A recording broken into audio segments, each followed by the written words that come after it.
Hello and welcome to Christie's auction house in King Street in London. It's an absolute pleasure to have you here with me. I'm Jacky Klein, I'm an art historian, and I'm going to be showing you around just a few of the key highlights from the upcoming Classic Week, which runs from the 6th to the 15th of December. Now there's a huge array of work that Christie's are showing in the next couple of weeks. There are, as we're going to see, European paintings, there's works of art from Japan, from Egypt, from Rome, ancient Roman marbles, and there's some amazing works of surrealism that we'll see towards the end of the tour. But the very first thing I wanted to show you, if you come just over this way, is a really wonderful, lively little sketch by Goya. Now Goya was one of the most important Spanish painters of the 18th and 19th centuries. And what I think is just adorable about this is that it's a very understated little work.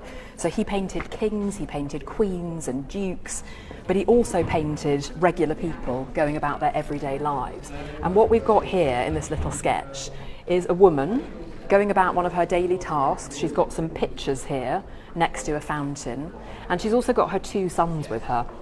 What I think is really enchanting is the younger son here. If you can see his face, he looks seriously unhappy. He's miserable, he's actually having what I would call a proper full-on tantrum. You can almost feel that he's about to cry out from the little canvas. Now why is he upset? We don't know. Maybe it's because his brother here has been allowed to carry one of the water pitchers. Maybe this is a winter scene that Goya painted. Maybe he's just cold and sort of shivering against the cold. We don't know, but what I really like is that the mother here has her hand on his shoulder. Again, it's quite an ambiguous gesture. Is she consoling him, or is she actually sort of saying, enough, stop, tantrum over? We don't really know. What's quite unexpected, I think, is that something as small and seemingly sort of throwaway as this was actually part of one of the most important royal Spanish commissions of the time. Now, Goya married Josefa Bayeu in 1773, and Josefa's brother was a very, very important man in Goya's life as an artist, because he was the court painter to the king, Charles III, and he also was the director of the royal tapestry manufactory. And what that meant was that Goya ended up being commissioned for around 50 cartoons, or these sort of decorated designs, which would then go to the tapestry and be turned by the craftsmen into wonderful works of art, which would be displayed on the walls of the palaces in and around Madrid.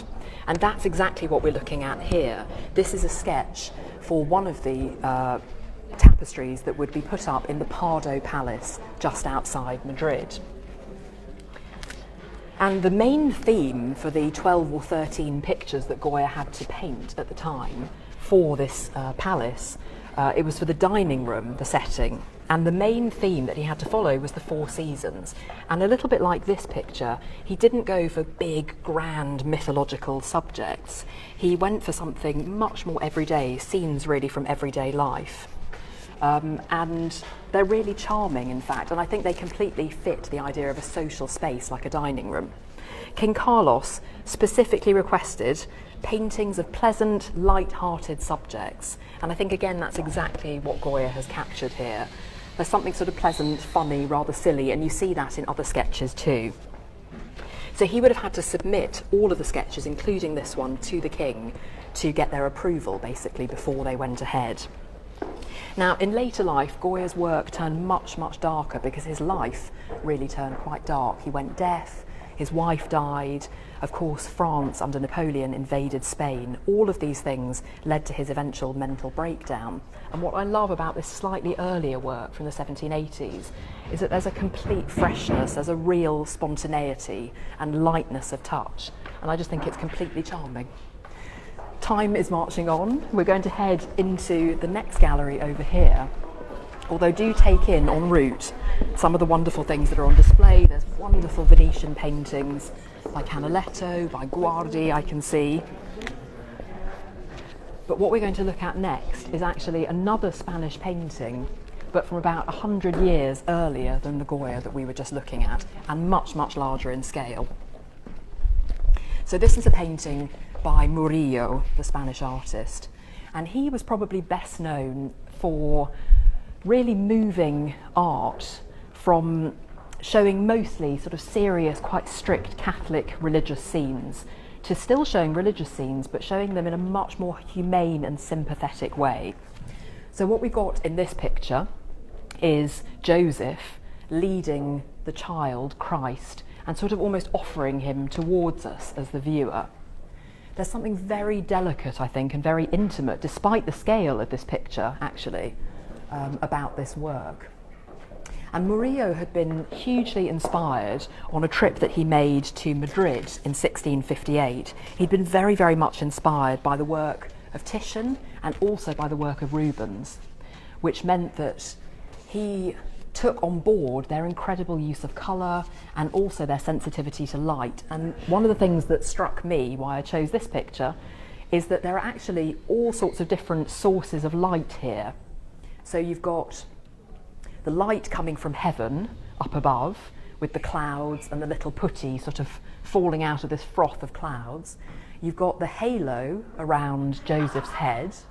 You've got a very sharp light actually coming from the left of the picture. We don't know what the source is of that. And then I love the fact that you've got the most sort of pronounced sharp light around the Christ child and around his head. Of course, the most important part of the picture. Now, this was exactly the sort of thing that Murillo knew his patrons wanted. He had private patrons, he had religious patrons, many of them from the religious orders like the Franciscans. And at the time, they were looking for something much more intimate, much more personal as a guide to their faith. And I think that's exactly why Murillo ended up being so popular. Also, that connection between the real world, they're standing here on paving stones, and there's a column that you can just make out at the left. But also there's obviously something very weird and otherworldly going on because you've got the heavens opening up with the angels falling out. And again, that connection that somehow roots you in a real space but takes you to the world of God and of Christ was something very, very powerful for Spanish patrons. So another really incredible picture. So let's head back. We're going to head back through the Central Gallery and capture a few other things on the way. I didn't mention these wonderful sculptures running down the middle of the room, which are just glorious. So this, I should say, also is the first viewing day for the public for these sales, which is why you can see some very excited people wandering around and getting a good glimpse. But I want to take you now to Italy. So we've moved from Spain to Italy, and again, another 100 or so years earlier. So this is the 16th century, and it's a piece of sculpture that I think you might find quite surprising. I certainly did. It's an incredibly accurately modelled bust of Christ, and this is Christ in blessing. So he's got his arm out as if to bless us.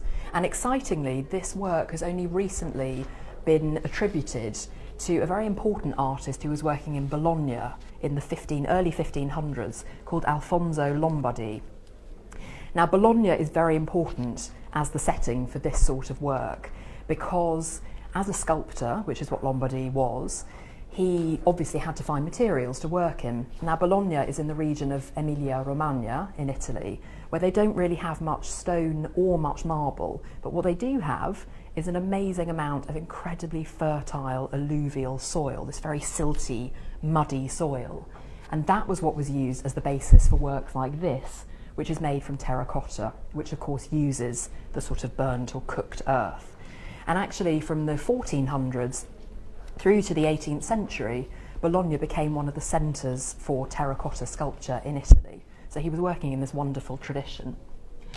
I think what draws you across the room is the incredibly sort of uncanny lifelike features. I mean, this is actually a very modern looking sculpture in its own way. And that real lifelike quality comes from the fact that this is made in polychrome, which just means using lots of different colours. But here they are incredibly lifelike. I mean, the wisps on the beard, for example, are just amazing. And the sort of blush on his cheeks and the little, if you can just catch a look at his teeth cracking through under his moustache. I mean, it's quite an uncanny sculpture, I must say. Now, we don't know what the original setting was for this work. Religious figures like this could be placed in different areas, particularly in a church. So they might be in a niche, or high up on a wall, or even on the facade. Sometimes a whole series of them would be set on the tops of columns running down the main nave of a church. But what we think in terms of this piece, because the front is so highly decorated and also Christ is looking down, the back of the piece is very, very rough. It's not well decorated. So that all suggests that it would have been up at a height somewhere and with Christ looking down at us and probably embedded in some sort of niche, maybe on the inner wall of a church, something like that. But as I say, for me, this has an incredibly modern, slightly uncanny quality to it, which I really, really love and is very unexpected. So we've seen 3 wonderful works of European art. I think it's time to take you downstairs and to another part of Christie's where there are all sorts of other gems on show. And not all of them European, as we'll see. There's going to be Egyptian works, Japanese works, works of ancient Greece and Rome.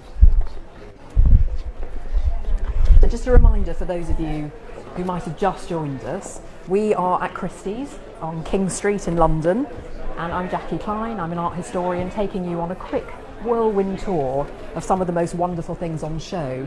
I should just point out as we're heading downstairs this incredible bust of Salvador Dali, which will be relevant in a few minutes because we're going to see some of Dali's work itself downstairs.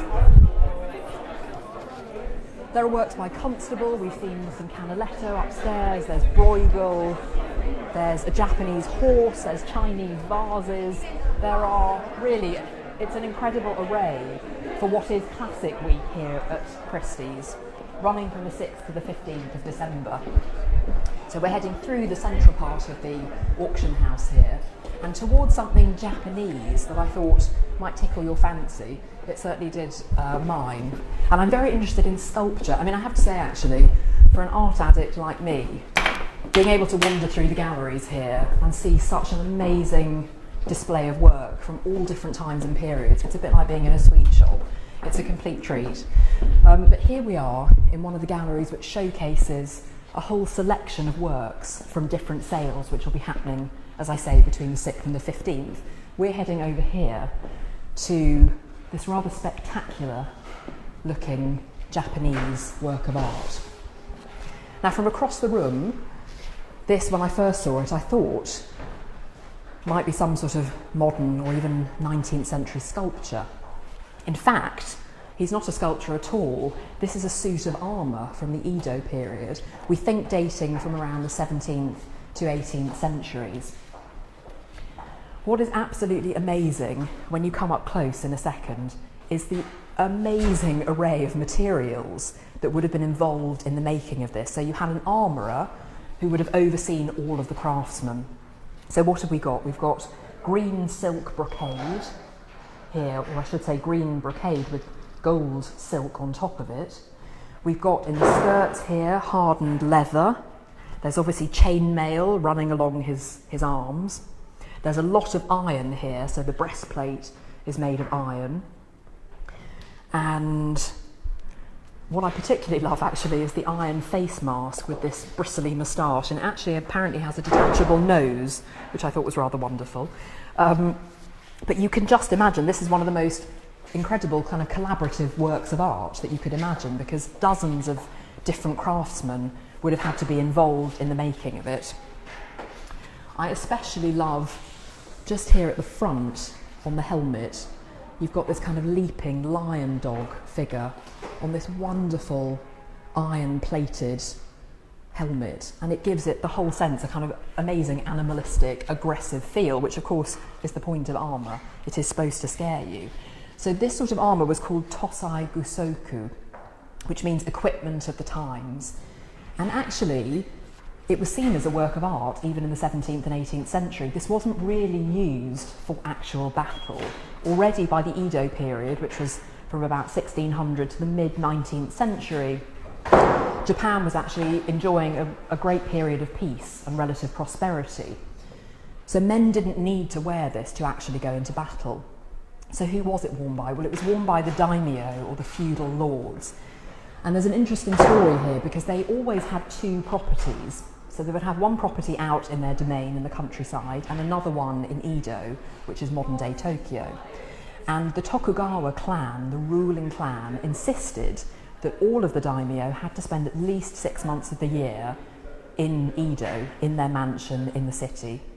And when they went back to their domains, they had to leave their wives and their heirs, their children, in Edo. Why did they do this? It was basically to sort of suppress any potential rebellion. So it kept the samurai essentially quite busy. And of course, all of this moving back and forth between their different mansions and castles had to be done in great splendour. And they had to wear these outfits en route. But it wasn't just the main man himself, the main samurai, who would wear them. He would potentially go with hundreds or thousands of members of his retinue, all of them wearing these magisterial ceremonial pieces of armour. I mean, it must have just been the most incredible sight to see tromping through the Japanese countryside, hundreds of men in these exquisite pieces of armour. The last time a piece like this was actually worn in battle was in 1877, which was the Satsuma Rebellion, which you may have heard of because Tom Cruise made it famous in his film The Last Samurai, very accurately apparently. But the samurai essentially died out, their way of life, their old sort of fighting way of life died out. And pieces like this became very much ceremonial, celebrated as works of art, and in a way a slightly poignant memento of a world that had gone, which was the world of peace in the Edo period, and the world when the samurai had really been top of the tree in Japan. Let's move on to our final couple of pieces. We're heading now towards the King Street Annex and to the Rosandro collection of antiquities. So something altogether different, but I did mention Egypt to you, so I couldn't do it without taking you to go and see a wonderful piece of Egyptian art. Now, the Rosandros are a very interesting couple because they were married in 1964. They went on honeymoon, a very romantic honeymoon by all accounts, down the River Nile. And we're just having Alice open the door for us because we're going a sneaky route. This is the back passage of Christie's, very excitingly. This, I should just mention, do take a quick look, is part of the antiquities sale, full of all sorts of exquisite things. But follow me through here.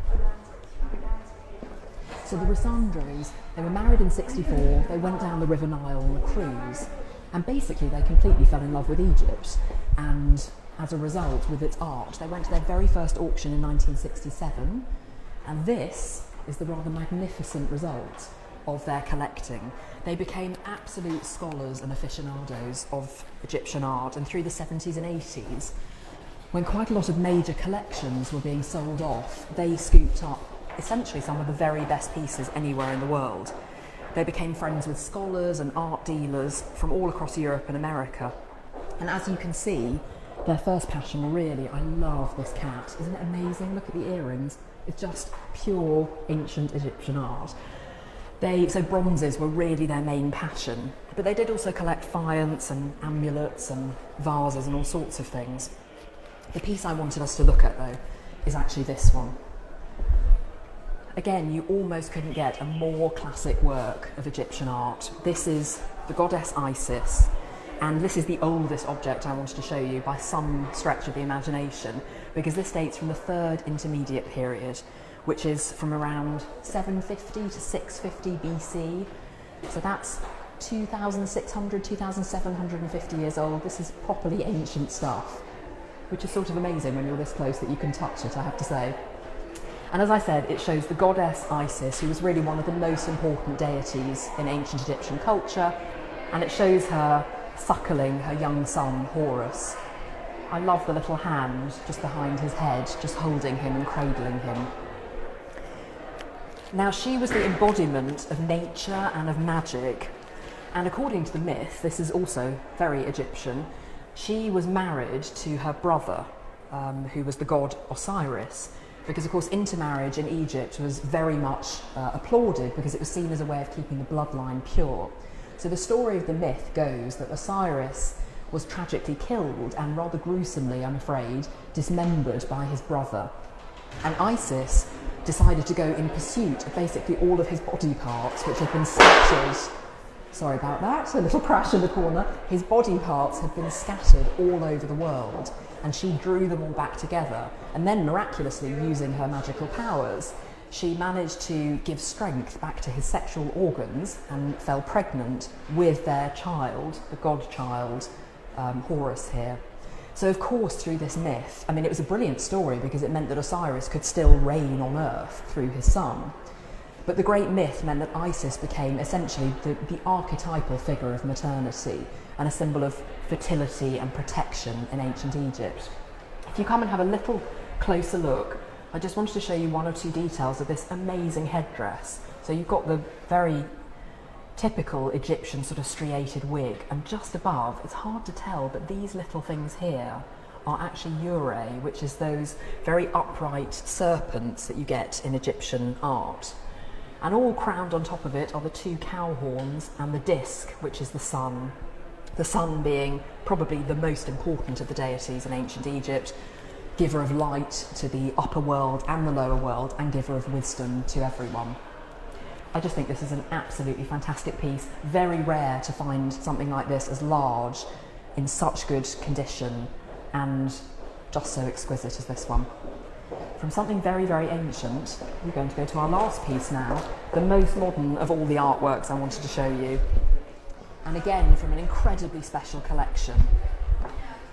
This is from the collection of the wealthy British poet Edward James. So we're heading across, as you can see, things getting busier and busier here for next week's Classic Week.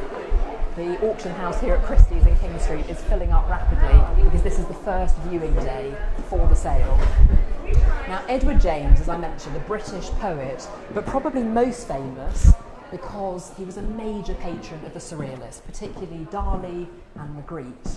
And before I show you the work I wanted to quickly talk about, I just wanted to show you very briefly this room, because in 1912, when he was only 5 years old, Edward James actually inherited his father's estate at West Dean in Sussex, and that would become the centre of his life and the centre, really, of his Surrealist collecting. This rather wonderful, chaotic, brilliant Surrealist room is a recreation from Monckton House, which was the building that he lived in on site. It was an early 20th century building designed by Sir Edward Lutyens. Now, in that house were all sorts of wonderful things, some of them completely iconic works of Surrealism, like these wonderful lamps made out of champagne glasses, the very famous sofa that's based on the screen star Mae West's Lips. And in the 1930s, as I say, Edward James pulled together the most important collection of Surrealism anywhere in the world. This is the piece I wanted to finish with. I imagine many of you will have seen this in reproduction or seen one of these works somewhere in a museum collection in the world. There's one in the Tate here in London, there's one in the Rotterdam Museum. There are 11 of these works in total. 7 of them are white and 4 of them are a black telephone with, I think I'm not giving anything away, a red lobster on top. So this is called Lobster Telephone White Aphrodisiac.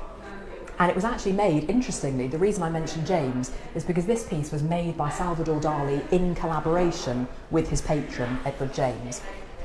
They first met in 1934, became very, very good friends, and 2 years later, in 1936, Edward James was visited by Dali and his lover Galia at his London home. And they basically concocted what we've sort of just seen there, these amazing, fantastical visions for Monckton, where old things, Regency bits of furniture, old wallpaper, would be mixed together with brand new Surrealist objects. And the story goes that apparently they were at Edward James's house, happily eating supper in his bedroom. They were eating lobster and throwing the shells gaily off the bed. And apparently, so the story goes, one of the lobster tails landed on a telephone. And from that moment, Edward James got the idea of making a lobster telephone, because of course Surrealism was all about these strange juxtapositions, often of two things that seem to completely have nothing to do with each other. So here we've got a white plastic lobster sitting on top of a Bakelite white telephone. Frankly, whether you've seen this or not, and I've seen these all over the world, it's still completely sort of revolting and shocking, and it's as repellent as it is attractive, I think, as an object. The whole thing obviously completely tickled Dali's fancy because it brought these two strange things together, and it's quite sexual as well. Of course, lobster is seen as an aphrodisiac type of food, so there's a very sexual element as much as anything, also because the mouthpiece is covered by the lobster. I mean, it's all rather graphic and rather revolting in a funny way, but somehow, as I say, deeply alluring. In his autobiography, I just wanted to very quickly read you what Dali said about lobsters and telephones, which was this. He said, "I don't understand why, when I ask for a grilled lobster in a restaurant, I'm never served a cooked telephone. I don't understand why champagne is always chilled, and why, on the other hand, telephones, which are habitually so warm and disagreeably sticky to the touch, are not also put in silver buckets with crushed ice around them." I mean, you know, a totally surrealist statement, but this, I must say, is just one of the iconic works of 20th century art. And as I said, the Edward James collection is an incredibly rare thing. There's more than 200 works on display here at Christie's, and it is one of the classic collections of one of the most important movements in modern art. It's hugely thrilling and exciting. So we've come to the end of our tour. Thank you so much for being with us here at Christie's. Just a reminder that the sales for Classic Week for all of these works run from the 6th to the 15th of December. You can come here though and view anything at the exhibitions until the 14th of December, and also watch the sales live at christies.com. I'm Jacky Klein. It's been an absolute pleasure to have you with me on this tour, and I really hope you've enjoyed it. Thank you.